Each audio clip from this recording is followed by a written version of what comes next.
सहनाववतु सहनौ भुनक्तु सह वीर्यं करवावहै तेजस्विनावधीतमस्तु मा विद्विषावहै।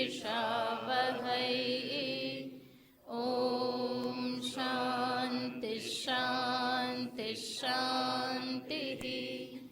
शङ्करं शङ्कराचार्यं केशवं बादरायणं सूत्रभाष्यकृतौ वन्दे भगवन्तौ पुनः पुनः। ईश्वरो गुरुरात्मेति मूर्तिभेदविभागिने व्योमवद्व्याप्तदेहाय दक्षिणामूर्तये नमः। ॐ पार्थाय प्रतिबोधितां भगवता नारायणेन स्वयं व्यासेन ग्रथितां पुराणमुनिना मध्ये महाभारतम् अद्वैतामृतवर्षिणीं भगवतीम् अष्टादशाध्यायिनीम् अम्ब त्वामनुसन्दधामि भगवद्गीते भवद्वेषिणीम्। यं ब्रह्मा वरुणेन्द्ररुद्रमरुतः स्तुन्वन्ति दिव्यैस्तवैः वेदैः साङ्गपदक्रमोपनिषदैः गायन्ति यं सामगाः। ध्यानावस्थिततद्गतेन मनसा पश्यन्ति यं योगिनः यस्यान्तं न विदुःसुरासुरगणा देवाय तस्मै नमः। यस्यान्तं न विदुःसुरासुरगणा देवाय तस्मै नमः।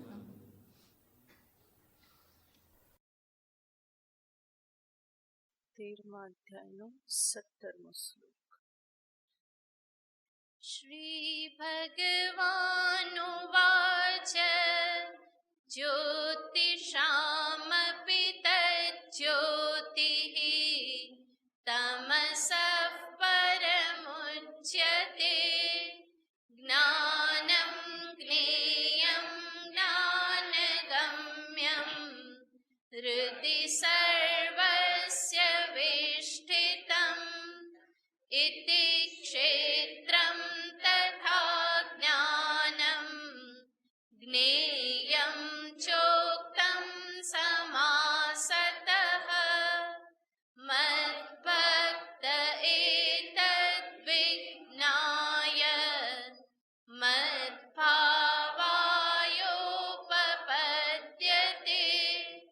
प्रकृतिं पुरुषं चैव विद्यनादि उभावपि विकारांश्च गुणांश्चैव विद्धि प्रकृतिसम्भवान्।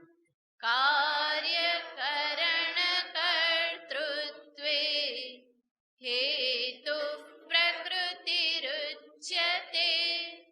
पुरुषः सुखदुःखानां भोक्तृत्वे हेतुरुच्यते। पुरुषः प्रकृतिस्थो हि भुङ्क्ते प्रकृतिजान् गुणान्।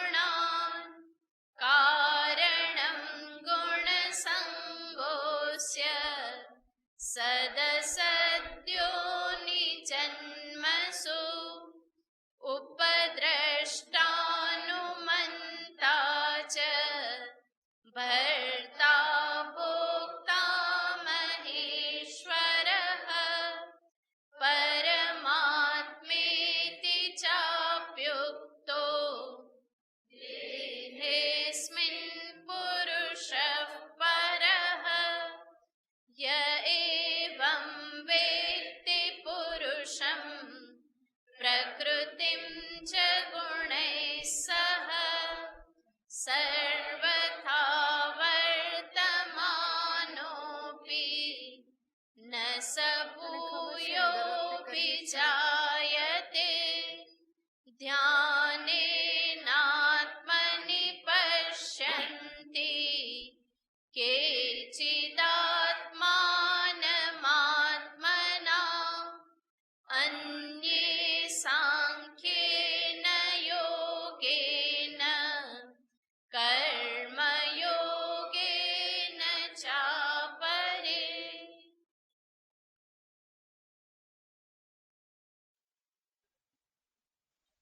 શ્રીમદ ભગવદ્ ગીતા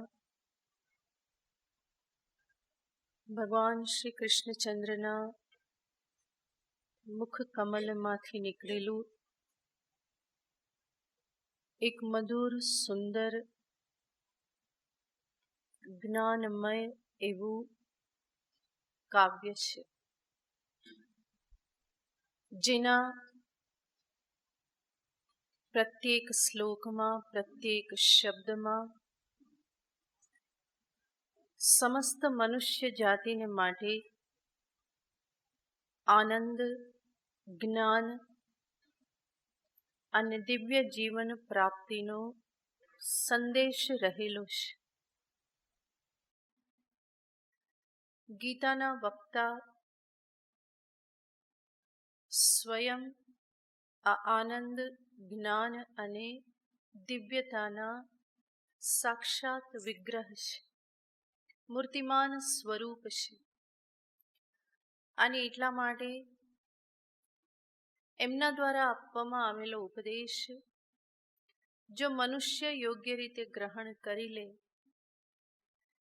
તો એ અવશ્ય પોતાના જીવનમાં આનંદને, જ્ઞાનને, દિવ્યતાને પ્રાપ્ત કરે જ છે.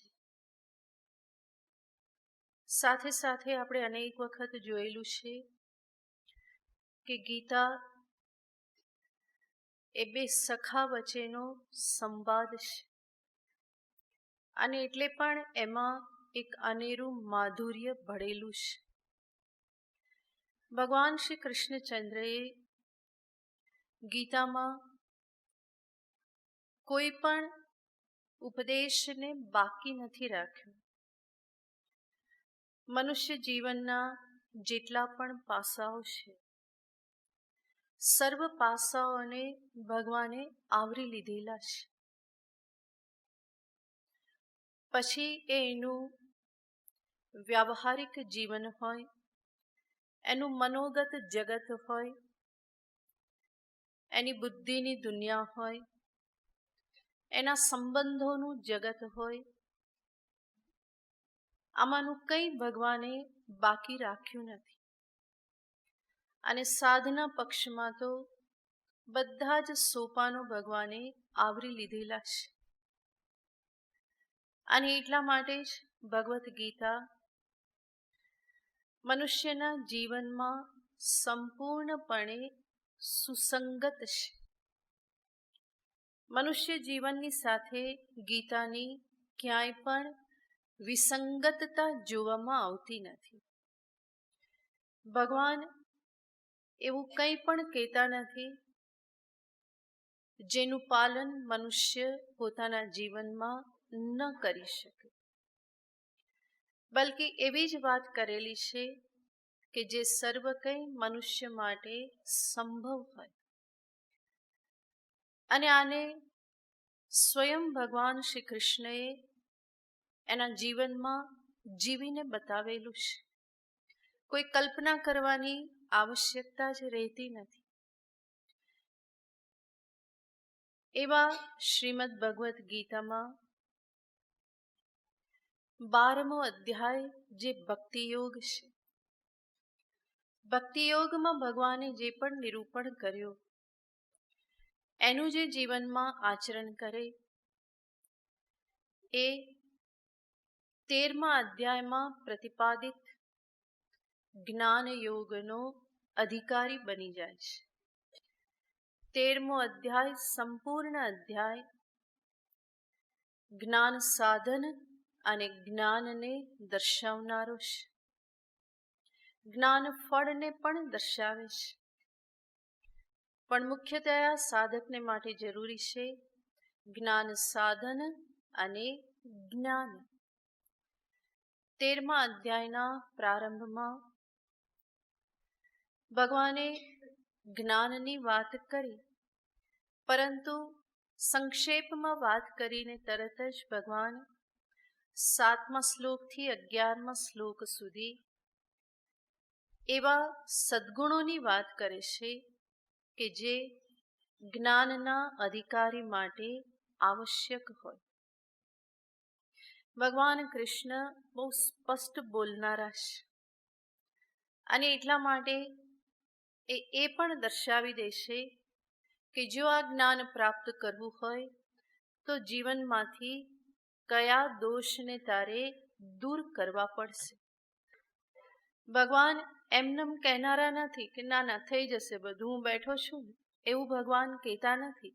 બલકે ભગવાન સ્પષ્ટ રૂપે અર્જુનને કહેશે કે આ બધા દોષ, માન, દંભ, હિંસા, આ બધા દોષને જીવનમાંથી તારે દૂર કરવા જ રહ્યા. અમાનિત્વમ, અદંભિત્વમ, અહિંસા, ક્ષાંતિ, આર્જવમ, આચાર્યોપાસનમ, શૌચમ, સ્થૈર્યમ, આત્મવિનિગ્રહ. કેટલા બધા ગુણો દર્શાવ્યા. એમાં આડકતરી રીતે ભગવાન કહી દેશે કે આનાથી વિપરીત જેને દોષ કહેવામાં આવે, ગુણથી વિપરીત જે દોષ, એ દોષની નિવૃત્તિ મનુષ્યએ કરવી જ રહી. દોષ નિવૃત્ત થયા વગર આત્મજ્ઞાન અને એનું ફળ પ્રાપ્ત થઈ જાય એવી આશા રાખવી એ મૃગતૃષ્ણા સમાન છે. તો 5 શ્લોકમાં ભગવાને જ્ઞાન સાધનોને દર્શાવ્યા અને જ્ઞાન સાધનોનું મહત્વ દર્શાવતા ભગવાને જ્ઞાન સાધનને જ્ઞાન શબ્દથી જ કહી દીધા અને સર્વ દોષને ભગવાન અજ્ઞાન રૂપે દર્શાવે છે. અધિકારીત્વની આટલી વાત કર્યા પછી ભગવાન કૃષ્ણચંદ્ર તરત જ જ્ઞાન જ્ઞેય, જ્ઞાન ગમ્ય આ સર્વ બાબતોનો ઉપદેશ આપવાની પ્રતિજ્ઞા કરે છે. જ્ઞાનમ જ્ઞેયમ જ્ઞાનગમ્યમ. ભગવાન કહેશે કે અર્જુન, આ બધું હું તને કહીશ, અને એ સંદર્ભનું નિરૂપણ જ ભગવાન કરી રહેલા છે. એ જ્ઞાન તત્વ શું છે, જ્ઞેયનું સ્વરૂપ શું છે, અને આ જ્ઞાનથી ગમ્ય એટલે કે જ્ઞાનનું જે ફળ જે છે એ સર્વનું નિરૂપણ ભગવાને કર્યું. અને સાથે સાથે છેલ્લે એ ફળને દર્શાવતા કહ્યું, સર્વથા વર્તમાનોપી ન સ ભૂયોપી જાયતે. ફરી એ જન્મને પ્રાપ્ત કરતો નથી. જન્મ મૃત્યુથી મુક્તિરૂપી જે મોક્ષ વિદેહ કૈવલ્યરૂપી ફળ જે છે એને ભગવાને દર્શાવી દીધું. સ્વાભાવિક છે કે આવું આ જ્ઞાન પ્રાપ્ત કરવું એ કોઈ એટલું આસાન તો નથી. કોઈ કહી દે અને હું સાંભળી લઉં એટલા માત્રથી કાર્ય પૂરું થઈ જાય એવું સંભવ નથી. આ કોઈક એવો વિરલો હોય, દુર્લભ એવો ઉત્તમ અધિકારી હોય તો એના અંતરમાં આ સાંભળતાની સાથે જ અવિદ્યાની નિવૃત્તિ થઈ જાય છે. પરંતુ એવો તો કોઈક જ વિરલો હોય, ભાગ્યે જ એવો કોઈક હોય. સાંભળ્યા પછી એના ઉપર વિચાર કરવો, વિચાર કર્યા પછી એના ઉપર ધ્યાન કરવું, આ બધું જ આવશ્યક બની જાય છે. અને એટલા માટે જ ભગવાન આ જ્ઞાન, જ્ઞાન ફળ આ બધાનું નિરૂપણ કર્યા પછી 24મા શ્લોકમાં જે જ્ઞાન સાંભળ્યું એની દ્રઢતાને અર્થે કે એની પ્રાપ્તિને અર્થે જે પણ સાધન જે છે એ સાધનોને દર્શાવે છે. 24મા શ્લોકમાં ભગવાને કેટલાક સાધનો દર્શાવ્યા જેને આપણે ખાલી નામથી જોયેલા હતા. ભગવાન કહેશે ધ્યાને નાત્મનિ પશ્યંતી કેચિદાત્માનમાત્મના. કેચિત કેટલાક લોકો, ધ્યાનેન પશ્યંતી ધ્યાન થકી આ આત્માનું દર્શન કરે છે. અન્યે સાંખ્યેન યોગેન કેટલાક સાંખ્ય યોગથી, કર્મયોગેન ચ અપરે અને કેટલાક બીજા કર્મયોગ થકી. અને 25મા શ્લોકમાં ભગવાન કહેશે એવા કેટલાક લોકો કે જે શ્રદ્ધાળુ છે અને એટલા માટે એને જે પણ કહેવામાં આવે છે એનું અનુસરણ કરીને એ પણ આત્મદર્શન સુધી પહોંચી જાય છે. તો ભગવાન 4 યોગની વાત કરે છે: ધ્યાન યોગ, સાંખ્ય યોગ, કર્મયોગ અને ચોથું છે સમર્પણ યોગ. આ 4 યોગને ભગવાન આ શ્લોકમાં દર્શાવે છે, જેમાં સર્વપ્રથમ ભગવાન કહે છે ધ્યાનેન પશ્યંતી, ધ્યાન વડે આત્મદર્શન કરે છે. ધ્યાન શબ્દ આપણે જાણીએ છીએ કે બહુ જ પ્રચલિત છે અને જે શબ્દ જેટલો વધારે પ્રચલિત એટલી જ એ શબ્દના સંદર્ભમાં ભ્રમણાઓ પણ વધારે હોય છે, ગેરસમજણ વધારે હોય છે. ધ્યાન અનેક પ્રકારના હોય છે. ધ્યેય શું છે એના આધારે ધ્યાનનો નિશ્ચય થાય. ધ્યાનનું પ્રયોજન શું છે એના આધારે પણ ધ્યાનના સ્વરૂપનો નિશ્ચય થાય. યાને ધ્યાનનો વિષય શું છે અને ધ્યાન કરીને હું શું મેળવવા માંગુ છું, એ પ્રયોજન શું છે એના આધારે ધ્યાનના સ્વરૂપનો નિશ્ચય થાય છે. ધ્યાન કોઈ એક જ પ્રકારનું નથી.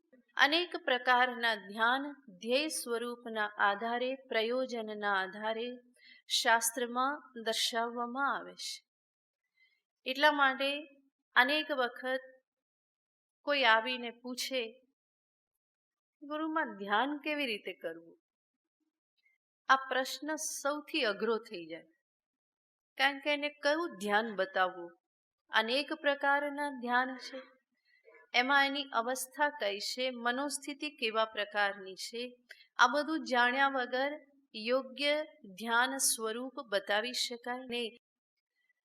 અને જે કરવા ઈચ્છે છે એને પોતાને પણ ખબર નથી કે હું શું પામવા માંગુ છું, કોનું ધ્યાન કરવા માંગુ છું, કયા સ્વરૂપનું શું ધ્યેય છે એને પણ ખબર નથી. પણ જેમ આપણે જોયું એમ શબ્દ પ્રચલિત છે અને બધા કરે એટલા માટે શું થાય, હું પણ કરું. અને અનેક જગ્યાએ ધ્યાન કરાવવામાં આવતા હોય અને અનેક પ્રકારના ધ્યાન કરાવવામાં આવતા હોય. ધ્યાન વિશે ઘણું બધું સાંભળ્યું હોય ને કંઈ વાંચ્યું હોય, કોઈની પાસેથી પણ સાંભળ્યું હોય, હું ધ્યાન કરું છું, આમ કરું છું, મને આવું થાય છે, આમ થાય છે, અને પરિણામે પોતાના મનમાં પણ શું થવા લાગે, હું પણ ધ્યાન કરું. કરો એનો વાંધો ને, અહીંયા આવીને પૂછો તો તકલીફ થાય. ધ્યાન કરવું, શું કરીએ, કેવી રીતે કરીએ? ધ્યાન કરતા પહેલા તો શ્રવણ કરવું પડે, નિયમિત શ્રવણ કરવું પડે, ત્યાર પછી જ ધ્યાનમાં પ્રવેશ થાય. કારણ કે એ જ સમજવું પડે કે ધ્યાન શું છે, ધ્યાન શેના માટે છે, કયા પ્રયોજનથી છે, ધ્યેયનું સ્વરૂપ શું છે, ધ્યાનના પ્રકાર શું છે, હું કયા ધ્યાનને મારા જીવનમાં અપનાવી શકું, આ બધું પહેલાં તો સમજવું પડે. એના વગર ધ્યાન ધ્યાન ધ્યાન કરવાથી કંઈ ધ્યાન થઈ જતું નથી. આસન જમાવીને હાથ પકડીને ટાઈટ થઈને બેસી જવાથી અને મનને કેમ કેમ ખેંચીને એકાગ્ર કરવાનો પ્રયત્ન કરીએ, તૂટી જાય તો પણ થાય નહીં. અને એને આપણે શું સમજીએ છીએ, ધ્યાન સમજીએ છીએ. અને એમાં પણ જોકું આવી ગયું તો એને શું સમજીએ? બહુ સારું ધ્યાન થયું. તંદ્રાવસ્થા આવી ગઈ તો એમ થાય કે હા, સરસ ધ્યાન થયું. તો એટલા માત્રથી ધ્યાન થઈ જતું નથી. ધ્યાનને સમજવું પડે કે વાસ્તવમાં ધ્યાન એટલે શું છે. ભગવાન અહીંયા જે ધ્યાનની વાત કરે છે એ તો વેદાંત ધ્યાનની જ વાત કરે છે. કારણ કે પ્રકરણ જ્ઞાનનું ચાલી રહ્યું છે અને જ્ઞાનની દ્રઢતાને અર્થે જે ધ્યાન જે છે એની જ ભગવાન વાત કરે. અચાનક વાત બદલી તો ના નાખે. જે પ્રકરણ ચાલી રહ્યું હોય એના આધારે અર્થ લગાવવો પડે. ભગવાન જે ધ્યાનની વાત કરે છે એની પહેલા કેટલાક 2-3 વસ્તુને આપણે સમજી લઈએ. જેમ હમણાં જોયું એમ ધ્યાનનું પ્રયોજન સામે રાખીને પણ ધ્યાનનો નિશ્ચય થાય. સામાન્ય મનુષ્યની સ્થિતિ હોય છે કે મન અનેક પ્રકારની આસક્તિઓથી, મોહથી ગ્રસ્ત હોય છે. વિષયના માટેની આસક્તિ, વ્યક્તિઓ માટેની આસક્તિ, પદ પ્રતિષ્ઠા, વૈભવ આ બધા માટેની આસક્તિ, શરીરની આસક્તિ, સંબંધોની આસક્તિ, અનેક પ્રકારની આસક્તિઓથી મન ગ્રસ્ત હોય છે. અને એવી આસક્તિથી મુક્ત થયા વગર ધ્યાન કરવું સંભવ નથી બનતું. જે ધ્યાનની વાત ભગવાન અહીંયા કરે છે. અને એટલા માટે જો મારા ધ્યાનનું પ્રયોજન આસક્તિથી મુક્ત થવાનું હોય તો એના માટે દર્શાવવામાં આવે છે કે તમને મનગમતા તમારા ઈષ્ટદેવનું ધ્યાન કરવાનો પ્રયત્ન કરો.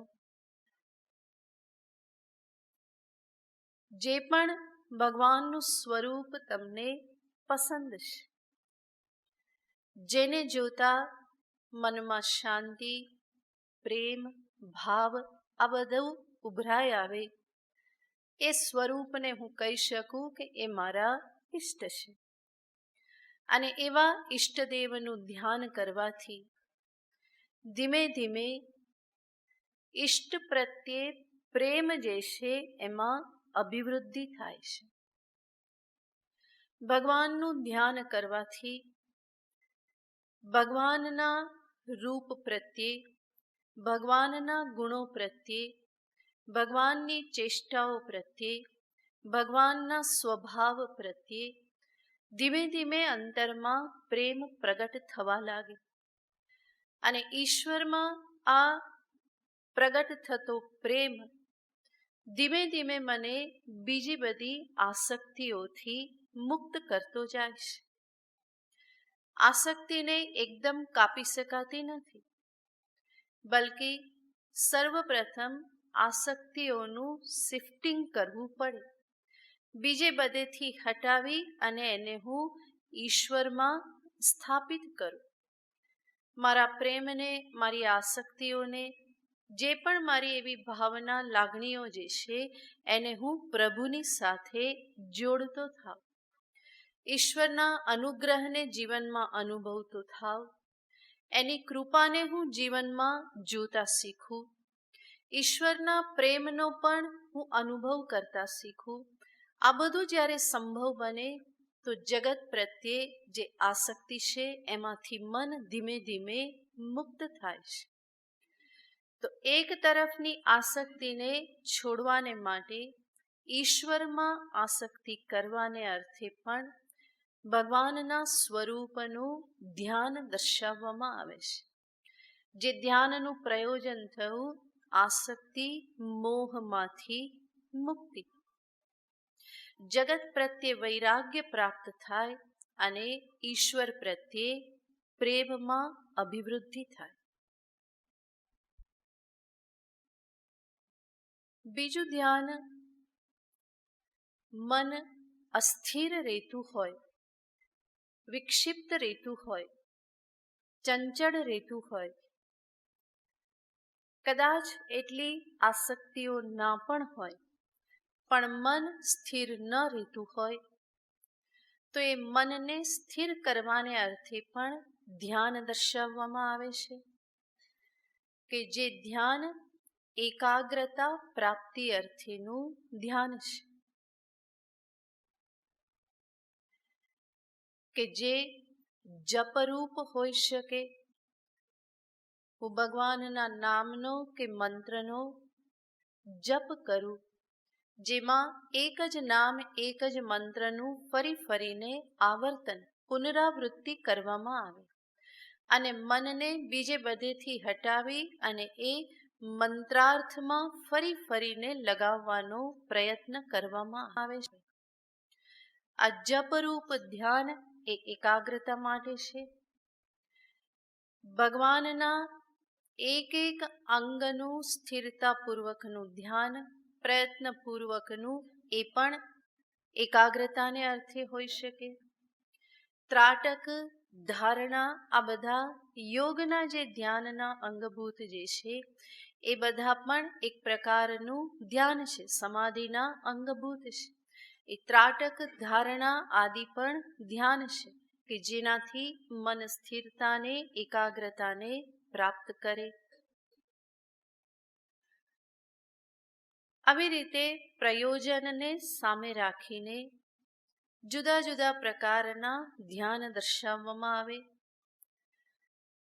ભક્ત જે ધ્યાન કરે એ ધ્યાનને પણ 3 વિભાગમાં વહેંચવામાં આવે છે. એક તો ધ્યાન હોઈ શકે યોગના અંગભૂત, બીજું ધ્યાન હોઈ શકે જ્ઞાનના અંગભૂત, અને ત્રીજું ધ્યાન હોઈ શકે પ્રેમ લક્ષણા ભક્તિના અંગભૂત, જેને કહેવામાં આવે યોગાંગ ધ્યાન, જ્ઞાનાંગ ધ્યાન, પ્રેમાંગ ધ્યાન.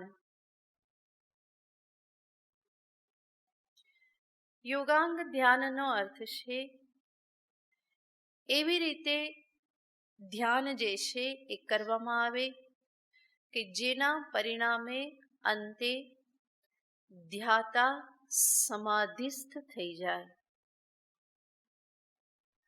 સમાધિ સુધી પહોંચાડનાર એવું જે ધ્યાન જે છે એને યોગના અંગભૂત ધ્યાન કહેવામાં આવે. એ સમાધિ યોગની સમાધિ હોઈ શકે નિર્વિકલ્પ, એ ભાવ સમાધિ હોઈ શકે, ભગવત સ્વરૂપમાં સ્થિર થવા રૂપ સમાધિ હોઈ શકે. તો આ યોગના અંગભૂત ધ્યાન છે. બીજું કહેવામાં આવે છે જ્ઞાનાંગ ધ્યાન, જ્ઞાનના અંગભૂત, જે જિજ્ઞાસુ ભક્ત કરે છે, જેનું પ્રયોજન છે અંતે જ્ઞાન સુધી પહોંચવું, જે એના વૈરાગ્યને પણ દ્રઢ કરનારું હોય છે. આમ તો વિવેકથી વૈરાગ્ય પ્રાપ્ત થાય એવું કહેવામાં આવે છે. વિવેક કરે તો અંતરમાં વૈરાગ્યનો ઉદય થાય છે. પરંતુ કેવલ વિવેકથી પ્રાપ્ત વૈરાગ્ય એમાં ઘણે અંશે શિથિલતા રહી જતી હોય છે. એટલા માટે વિવેકની સાથે જ્યારે ભક્તિ પણ ભળે તો એનાથી વૈરાગ્યમાં ઘણી દ્રઢતા પ્રાપ્ત થાય છે.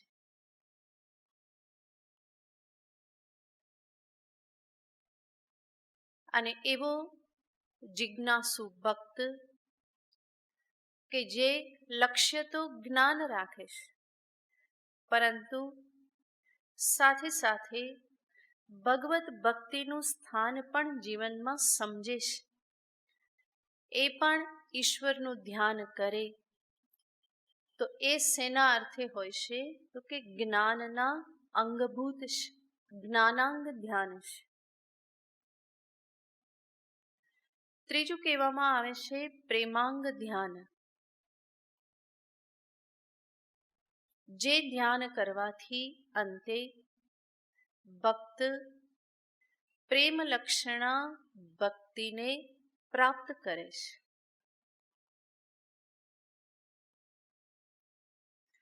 જેમાં ભગવત લીલામાં એ પ્રવેશ કરે છે. આવું ધ્યાન ભક્તિ માર્ગનું ધ્યાન છે. આ સિવાય પણ અનેક પ્રકારના ધ્યાન શાસ્ત્રોમાં દર્શાવવામાં આવ્યા છે, પણ એ બધા વિસ્તારમાં અત્યારે જઈ શકાય એવું નથી. આપણે મુખ્ય વિષય પર આવીએ. ભગવાન જે ધ્યાનની વાત કરે છે એ ધ્યાન કયું છે? તો કે એ ધ્યાન જ્ઞાનની દ્રઢતાને અર્થે કરવામાં આવતું ધ્યાન છે. જ્ઞાન પ્રાપ્તિને અર્થે થતું ધ્યાન એ અલગ છે. જ્ઞાન દ્રઢતાને અર્થે થતું ધ્યાન એ પણ અલગ છે. ભગવાન જે ધ્યાન દર્શાવે છે એ જ્ઞાનની દ્રઢતાને અર્થે છે, કે જેને વેદાંત શાસ્ત્રોમાં નિદિધ્યાસન શબ્દથી કહેવામાં આવે છે.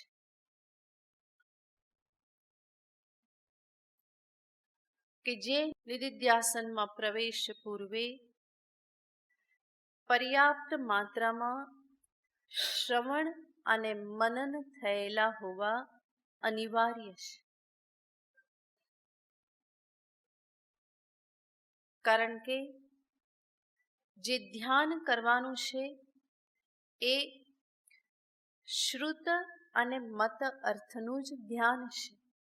યાને શ્રવણ મનનના પરિપાકથી જ આ ધ્યાનમાં પ્રવેશ સંભવ છે. એટલા માટે કહેવામાં આવે શ્રવણ મનન પરિપાક જન્યેન આત્મચિંતનેન ધ્યાનેન.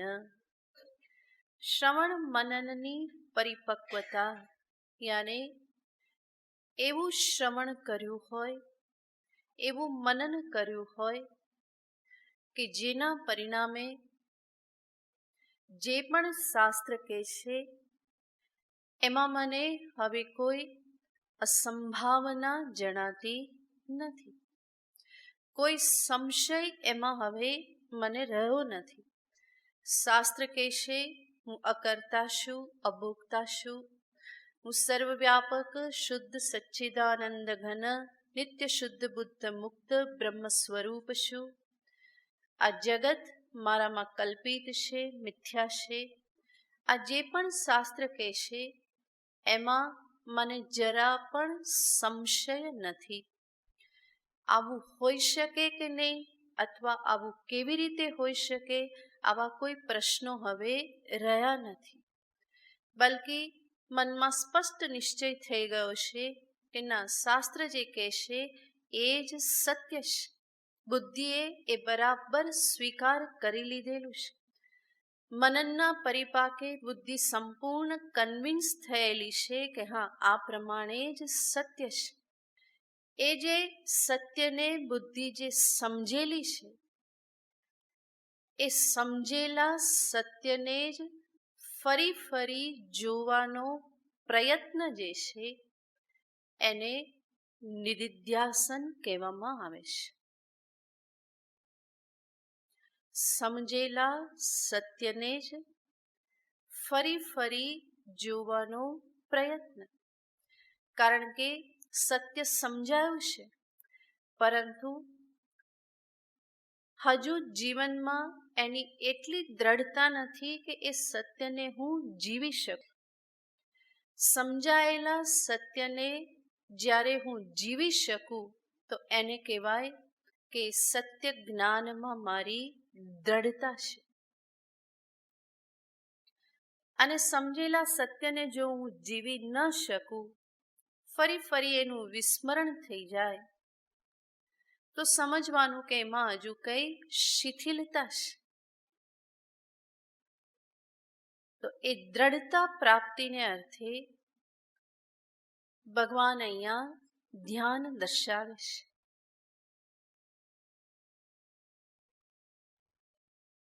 શિથિલતા શેના કારણે રહેશે?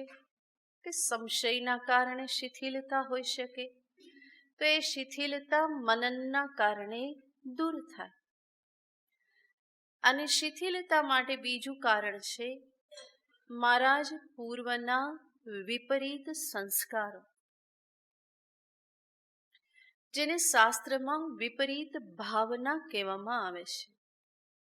વિપરીત ભાવના અને સત્ય જે છે એનાથી વિપરીત ભાવના મનમાં ભરેલી છે. ભાવના અને સંસ્કાર,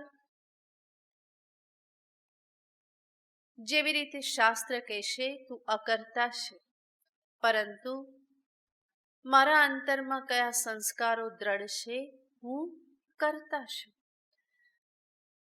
શુદ્ધ ચૈતન્ય આત્મ સ્વરૂપમાં કર્તૃત્વ ન હોઈ શકે આ બુદ્ધિ બરાબર સમજે છે. અને છતાં પણ ફરી ફરીને કયો નિશ્ચય બની જાય છે? હું કરતા છું. તો આ વિપરીત ભાવના જે ફરી ફરીને બની જાય છે, એ વિપરીત ભાવનામાંથી મુક્ત થવાને માટે નિધિધ્યાસન રૂપી ધ્યાન છે, જે સત્ય જ્ઞાનને દ્રઢ કરે છે. તો આવા જ્ઞાનની ભગવાન અહીંયા વાત કરી રહ્યા છે, જેમાં ભગવાન કહેશે ધ્યાને નાત્મનિ પશ્યંતી કેચિદાત્માનમાત્મના. આ ધ્યાન કેવું? ભગવાન શંકરાચાર્યજી મહારાજ આ શ્લોકના ભાષ્યમાં દર્શાવે છે. એમની કોમેન્ટ્રીમાં કહેશે ધ્યાનમ નામ શબ્દાદિભ્ય વિષયેભ્ય શ્રોત્રાદીની કરણાની મનસી ઉપસંહૃત્ય મનઃ ચ પ્રત્યક ચેતૈતરી ઉપસંહૃત્ય યત ચિંતનમ તત ધ્યાનમ. ધ્યાન શું? તો ભગવાન શંકરાચાર્યજી પહેલા તો ધ્યાન માટેની જે તૈયારી જે છે એને દર્શાવે છે. ધ્યાનમ નામ, ધ્યાન એટલે શું? શબ્દાદિભ્ય વિષયેભ્ય શ્રોત્રાદીની કરણાની, શબ્દ સ્પર્શ રૂપ રસ ગંધ, આ 5 વિષય જગતમાં છે. અને 5 ઇન્દ્રિય છે. આંખ, કાન, રસના, ઘ્રાણ અને સ્પર્શ ત્વગિન્દ્રિય, જેના થકી આ 5 વિષયોને આપણે ગ્રહણ કરીએ છીએ. જગતમાં 6થો વિષય પણ હશે, પણ આપણને ખબર નથી, કારણ કે આપણી પાસે સાધન કેટલા છે? 5 સાધન છે. એટલા માટે આપણે શું કહીએ છીએ? 5 વિષય છે. કારણ કે 6થો વિષય હોય તો પણ 6ઠી ઇન્દ્રિય નથી ગ્રહણ કરવાને માટે. અને શાસ્ત્ર પણ કહે છે કે 5 વિષય છે. એ 5 વિષયની તરફ ઇન્દ્રિય હંમેશા જાય છે. આંખ હંમેશા રૂપ જોવા માટે લલચાય છે. કાન કંઈક સાંભળવા માટે લલચાય છે. તો આ ઇન્દ્રિયોની અવસ્થા છે. સર્વપ્રથમ ધ્યાનને માટે શું કરવું રહ્યું? આ વિષયોમાંથી ઇન્દ્રિયોને પાછી વાળવી, ઉપસંહૃત્ય, એને ત્યાંથી પાછી લઈ આવવી.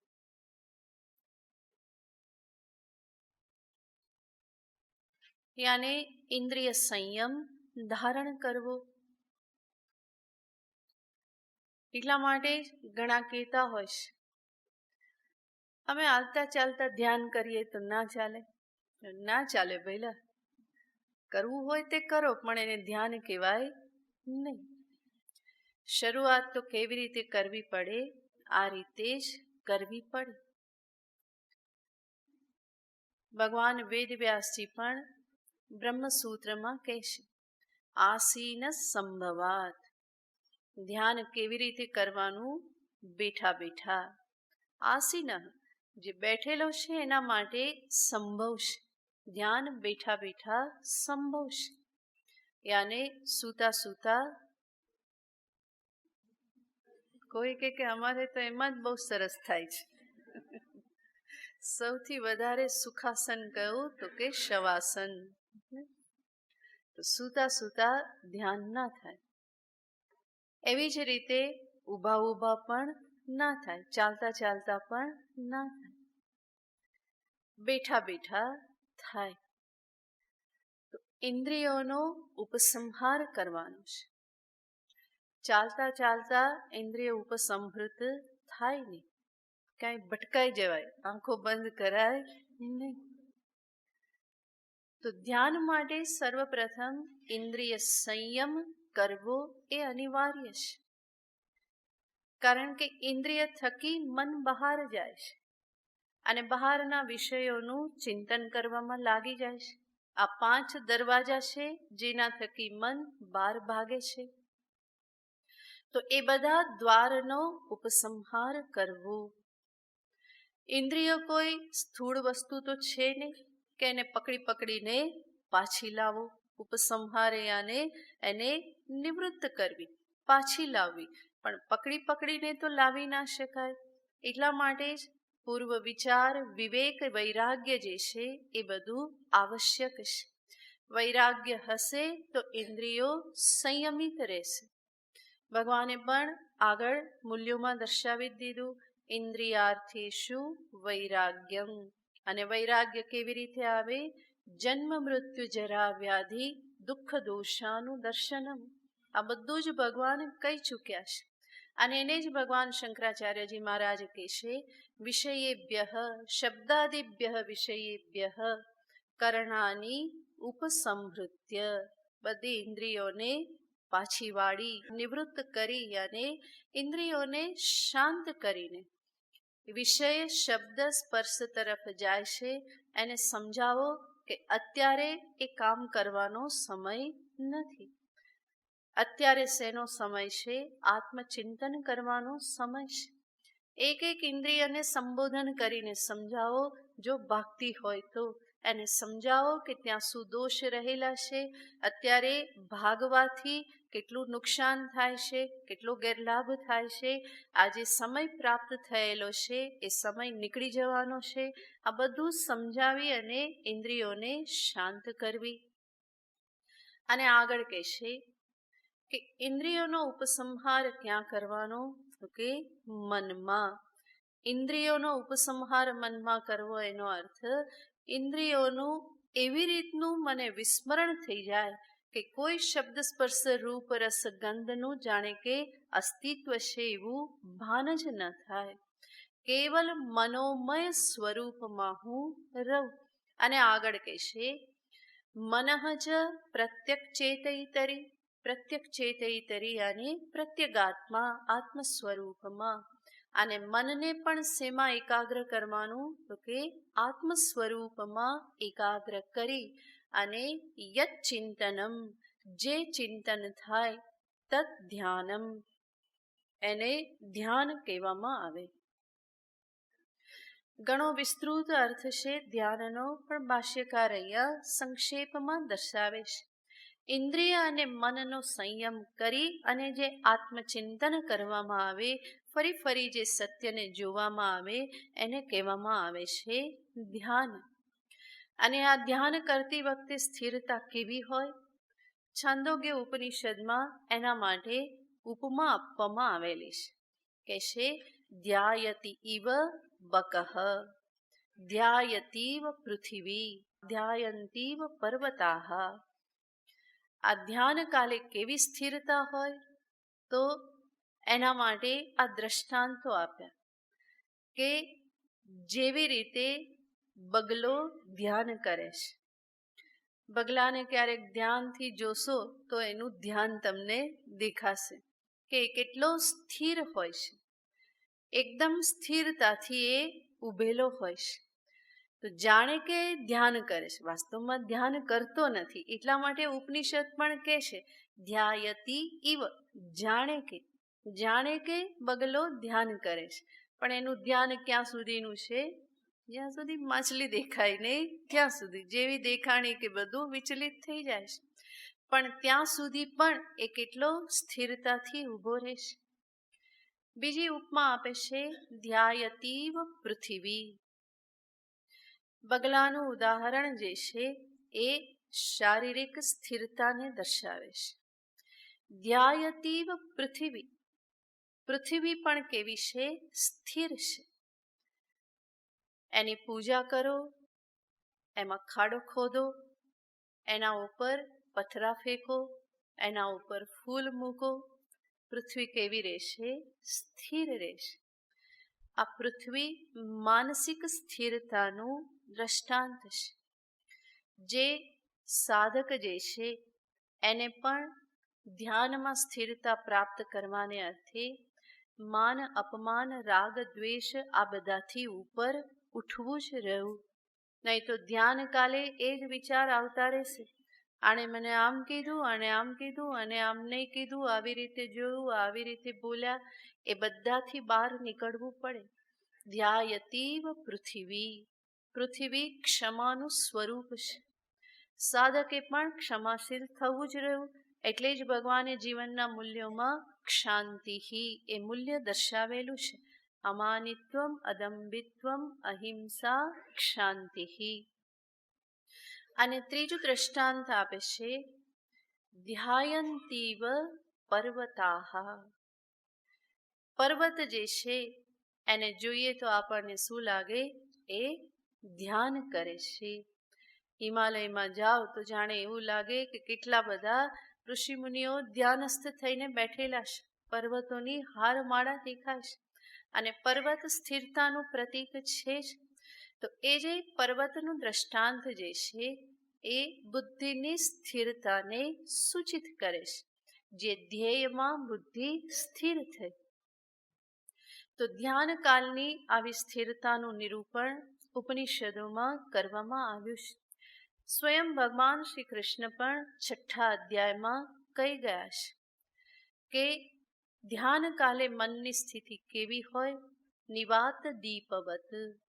દીવો વાયુ રહિત સ્થાનમાં જે દીવો રાખેલો હોય અને એની જ્યોત કેટલી સ્થિર હોય, એવી સ્થિરતા જ્યારે ધ્યાનમાં પ્રાપ્ત થાય મન બુદ્ધિની, તો એને સાચું ધ્યાન કહેવાય.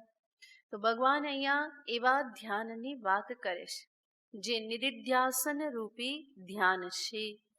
તૈલ ધારાવત સંતત પ્રવાહ આજ્ય ધારયા સ્રોતસા સમમ. જેવી રીતે તેલની ધારા અવિચ્છિન્ન રૂપે પડે છે.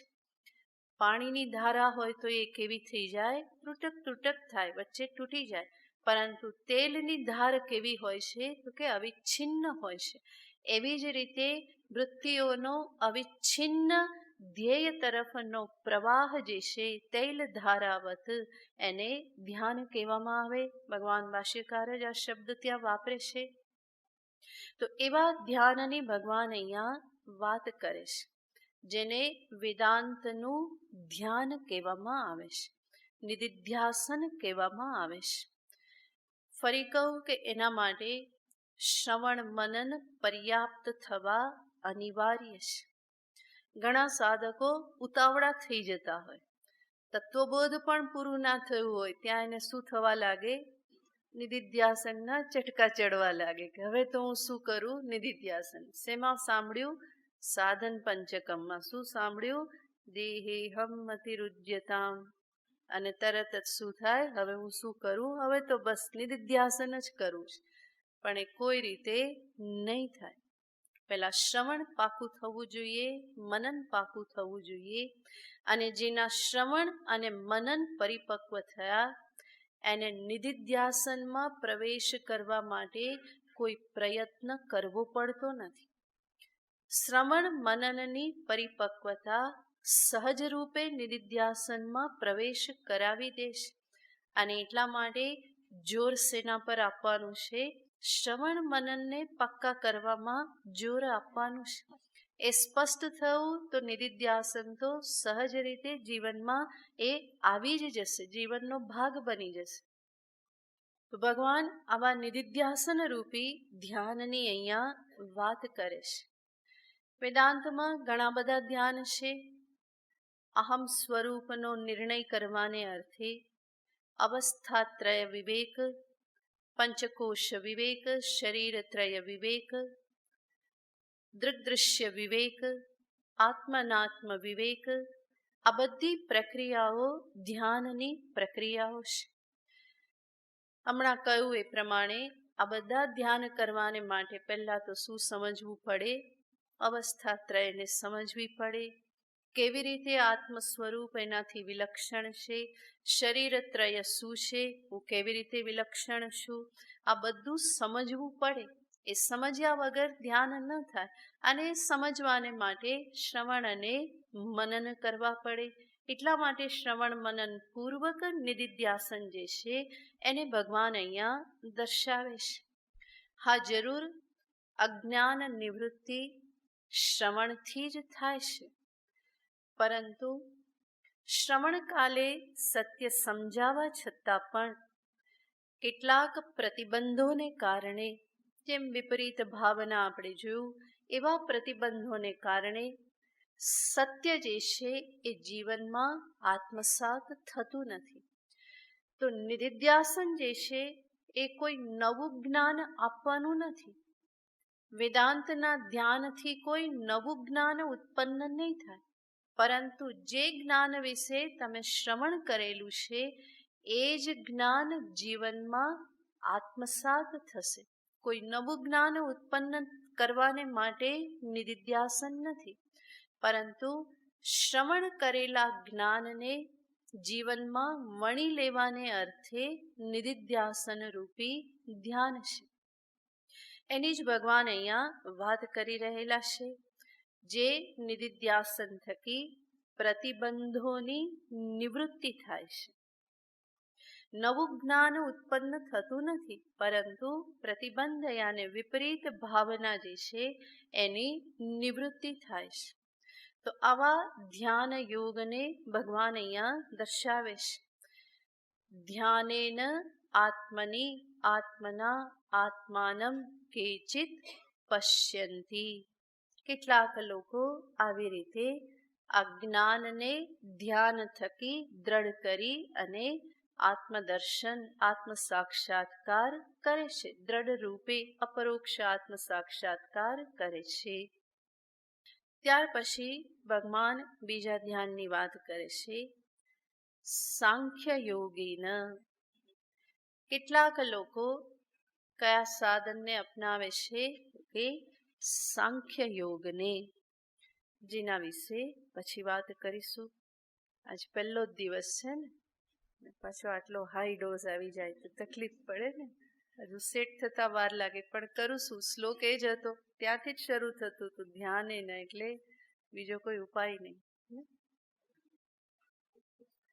ઓમ પૂર્ણમદ પૂર્ણમિદં પૂર્ણાત પૂર્ણમુદચ્યતે પૂર્ણસ્ય પૂર્ણમાદાય પૂર્ણમેવાવશિષ્યતે.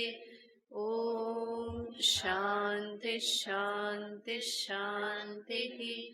હરિ ઓમ શ્રી ગુરુભ્યો નમઃ. હરિ ઓમ.